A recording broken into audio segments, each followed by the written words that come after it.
এক দেশে এক গরিব জেলে বাস করত, যিনি প্রতিদিন নদীতে মাছ ধরত এবং তার জীবিকা নির্বাহ করত। তিনি ছিলেন সৎ ও নিষ্ঠবান ব্যক্তি। যাই হোক না কেন, সে 3বারে বেশি জাল কখনোই ফেলতো না। তার বিশ্বাস ছিল সফলতা আসে ধৈর্য আর পরিশ্রম থেকে, লোভ থেকে কখনোই না। একদিন সকালে জেলে নদীতে গেলেন এবং প্রতিদিনের মতো নদীতে জাল ফেললেন, কিন্তু প্রথম জালে কিছু উঠলেন না। জেলেটি দ্বিতীয়বারের মতো জাল ফেললেন, কিন্তু এবারও একটি মাছও ধরা পড়ল না। মনে আশা না হারিয়ে তৃতীয় এবং শেষ জাল ফেললেন, কিন্তু এবারও কিছু উঠলেন না।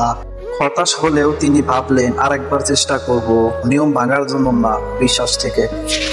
জেলেটি শান্তভাবে ধীরে ধীরে শান্ত পানিতে জালটি ফেললেন, মনে মনে একটি অলৌকিক ঘটনার আশায়। হঠাৎ জালটি ভারী হয়ে গেল এবং তার যত শক্তি আছে সমস্ত শক্তিতে জালটি টানতে লাগলেন। হঠাৎ সে চমকে উঠলো, সে দেখতে পেল অনেক বড় একটি মাছ ধরা পড়েছে, যা কখনো চোখেই দেখেননি তিনি। কিন্তু হঠাৎ করে আকাশ থেকে একটি বড় পাখি নেমে আসলো এবং মাছটিকে নিয়ে উড়ে চলে গেল। দরিদ্র লোকটি হতাশ হয়ে চুপচাপ দাঁড়িয়ে রইল কিছুক্ষণ। আর দরিদ্র জেলেটি হাসলো আর বলল, মাছটি কখনো আমার ছিল না, আমি শুধু উছিলা। আমার মাধ্যমে মাছটি উঠেছে, আর সৃষ্টিকর্তা যার রেজেকে রেখেছে সে নিয়ে চলে গেছে।